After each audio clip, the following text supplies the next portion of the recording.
দুপুরে খেতে বসে বাটিতে মা আরো 2 পিস আলু আর 2টো মাটনের সলিড পিস তুলে দিতেই হা হা করে উঠলাম আমি।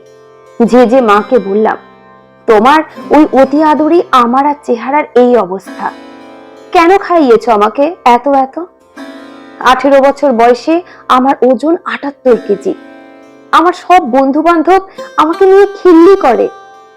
তুমি বুঝবে না আমার কি যন্ত্রণা। খাবার আধ খাওয়া রেখে আমি দুমদাম করে উঠে গেলাম, ধরাম করে দরজা বন্ধ করে দিলাম, বিছানার ওপর উপুর হয়ে কাঁদতে শুরু করলাম। এত কষ্ট হচ্ছে। এমনিতেই কারোর কথায় কিচ্ছু আসে যায় না আমার, কিন্তু নির্ঝর ওইটা করতে পারলো আমার সঙ্গে। গতকাল পার্কে বেড়াতে গিয়ে নির্ঝরের অপমানটা আমার গলায় কাঁটার মতো বাধা দিচ্ছে বারবার। যদিও আজকাল নির্ঝর আমাকে কথায় কথায় অপমান করে, ছোট করে আমার ফিগার নিয়ে, বলে ওর পাশে আমি নাকি বড্ড বেমানান। ওর বন্ধু বান্ধব আত্মীয় স্বজন সবাই নাকি আমাকে নিয়ে হাসাহাসি করে। ওর রীতিমতো লজ্জা হয় আমাকে নিয়ে রিকশায় উঠতে। কাল বিকেলে কলেজ ফেরত পার্কে গিয়ে বসেছিলাম দুজন, গল্প করতে করতে হঠাৎ দেখি সামনে একটা কাপল আসছে। মেয়েটার পরনের সুন্দর মিষ্টি লাল রঙের লং ফ্রকটা দেখে আমার খুব পছন্দ হলো। সামনে দিদির বিয়ে, ওইরকম একটা ফ্রক যদি কিনি। নির্ঝরকে বলতেই ও হেসে গড়িয়ে পড়ল, তারপর অনেক কষ্টে হাসি চেপে বলল, please give me a break Mou, তোর ওই মিনি হাতির চেহারায় ওই ফ্রকটা আঁটবে? মেয়েটার কোমরের সাইজটা দেখেছিস? আর তোর বুক পেট কোমর বলে আলাদা কিছু আছে নাকি? আমি অবাক হয়ে ওর দিকে তাকালাম, বললাম, তবে স্কুলে যে তুই আমাকে পছন্দ করেছিলি, বলেছিলি তোর নাকি রোগা পাটকাঠি চেহারা নয়, বেশ কবলু গাবলু গোলুমলু চেহারা পছন্দ। আমার টোপাকুলের মতো গালগুলো টিপে তোর নাকি ভীষণ আহ্লাদ হতো তখন। নির্ঝর বিরক্ত হয়ে বলল, তখন কে জানতো তোর 65 কেজির ওজন 2 বছরে 80-র দৌড়গৌড়ায় পৌঁছবে? আর তখন আমি কি জানতাম যে কলেজে এমন সুন্দর সুন্দর মেয়ে আছে? এখন আমি কত জুনিয়রের হার্টথ্রব, সে খবর রাখিস?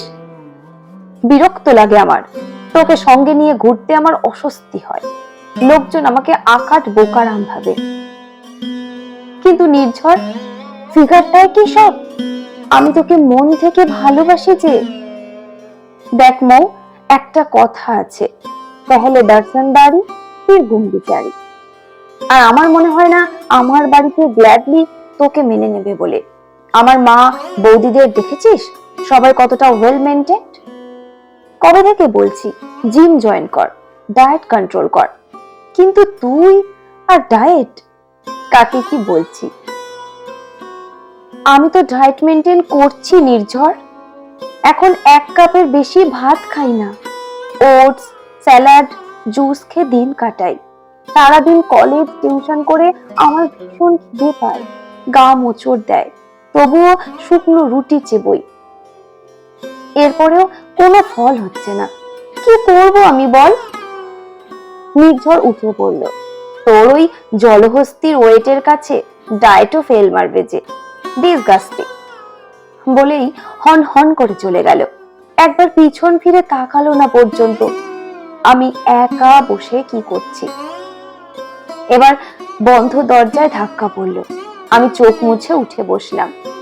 দরজা খুলে দেখলাম মা বাবা দুজনেই দাঁড়িয়ে আছে। মার হাতে প্লেটে কাটা মুসম্বি লেবু। প্লেটটা আমার হাতে ধরিয়ে দিয়ে মা আমাকে এনে দাঁড় করালো আয়নার সামনে। বাবা বলল, দেখো মৌ, চেহারা, গায়ের রং, চুলের গোছ, দাঁতের শেপ, এগুলো হলো বাহ্যিক সৌন্দর্য। হ্যাঁ, এটা অস্বীকার করার কোনো উপায় নেই যে আমরা বাইরের সৌন্দর্য দেখেই প্রাথমিকভাবে ভালো লাগায় জড়িয়ে পড়ি, কিন্তু এই যে ভিতরে একটা মন আছে, তার রুচি আছে, সংস্কার আছে, বিবেক আছে, উচিত অনুচিত বোধ আছে, তার মনুষ্যত্ব আছে, মায়া আছে, মমতা আছে, ভালোবাসা আছে, এদের গুরুত্ব কি একেবারেই এত ঠুনকো একটা সুন্দর দেখতে সুঠাম মানুষের যদি কর্দমাক্ত মন থাকে, তাকে নিয়ে অন্য প্রান্তের মানুষটি কি আদেও ভালো থাকতে পারে? কালো গায়ের রঙের মানুষকে ভালোবাসা যায়, কিন্তু কালো মনের মানুষকে নয়। ঠিক তেমনি মোটা মানুষকে মন দেওয়া যায়, মোটা চামড়ার মানুষকে নয়। মা বলল, তুমি হলে আমাদের ভগবানের দেওয়া সবচেয়ে দামি উপহার। তুমি তোমার মতো করে সুন্দর। তোমার মতো অন্য কারোর মতো করে সুন্দর হতে গিয়ে নিজের মন শরীরকে কষ্ট দেওয়ার কোনো দরকার নেই। তুমি সুস্থ স্বাভাবিক কিনা এটাই বড় কথা। যে তোমার বাইরের চেহারা দেখে ভালোবাসে, যে তোমাকে নিয়ে বিরক্ত লজ্জিত, সে তোমাকে আর যাই হোক ভালোবাসে না মা। সেটাকে প্রেম নয়, মোহ বলে। তুমি যেমন তোমাকে ঠিক তেমনি করে গ্রহণ করবে, যে তার জন্য নিজেকে তৈরি করো। সঠিক সময়ে আর সঠিক মানুষের জন্য অপেক্ষা করো।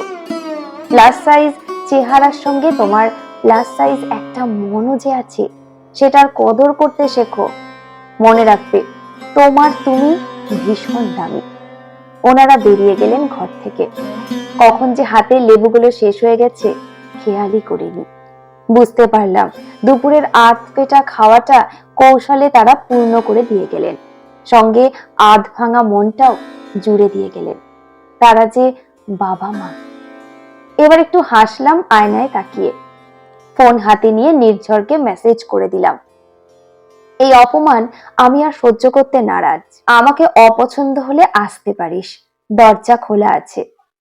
ঠিক করলাম দিদির বিয়েতে ওই লাল ফ্রকটাই আমি পরবো। রাতে আবার মাটন দিয়ে এক থালা ভাত খাবো। কাল সকালে টিফিনে নুডলস খাবো। রাস্তায় ঝাল ঝাল ফুচকা খাবো। কেএফসির চিকেন বার্গার খাবো। আমার ডাবল এক্সেল চুড়িদার লাগে, লাগুক। আমার 36 সাইজ ব্লাউজ লাগে, লাগুক। আমার পারফেক্ট কমন নেই, না থাক। আমার ঘাড়ে গর্দানে হোক, তবু আমি সাজবো। আমি পাউট দিয়ে সেলফি তুলবো। আমার শখের পোশাক পরবো। কারণ দিনের শেষে আমি ভীষণ দামি।